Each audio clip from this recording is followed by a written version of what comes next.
The News4Jax I-TEAM uncovering new information tonight about what residents call broken promises from the city of Jacksonville regarding the phase-out of thousands of septic tanks in local families' houses, which were supposed to be connected to city sewer services decades ago. Well, tonight we've got a better timeline from JEA as to where the utility and the city are in the process, but there are still a lot of questions as to why this infrastructure still doesn't exist in neighborhoods occupied predominantly by black families. We met with members of Mount Bethel Church in the Christabel neighborhood who told the I-TEAM they could remember their parents being promised city sewer services back in the late 60s. To give you an idea of how long these families have been waiting on the city of Jacksonville, here's the latest timeline of action that we received from JEA regarding the phase-out of 65,000 septic tanks.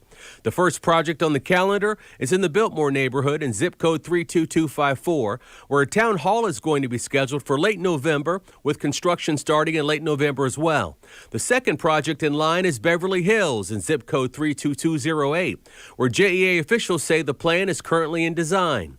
The third neighborhood is Christabel, also in 32208, where nothing is planned on the calendar, as JEA says they are still waiting on direction from the city.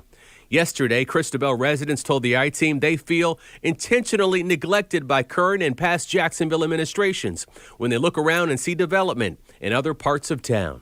If we were on the south side, they would do better for us if we were on the south side. We're not on the south side. We're on the north side, and we can't go nowhere because we are elderly people that living into the neighborhood. Northside Coalition spokesman Ben Frazier had this to say about the septic tank phase-out program. The city should stop beating around the bush and accelerate its program. The city's failure to follow through and make good on consolidation-era promises is racially discriminatory. The city should allocate more money to get the job done, especially in areas of critical need. The mayor's office has not yet responded, but it's also important to point out that residents don't only think that the septic tanks diminish their quality of life. Failing septic tanks are also responsible for the nitrogen runoff into the St. Johns River, which results in large algae blooms. Now, it's still unclear how the city and JEA plan to finish all the septic tank phase-outs because, according to our math, they're still more than $11 million short of the funds that it would take for them to follow through on the promise to these people living in these three neighborhoods that they made 51 years ago. Mary?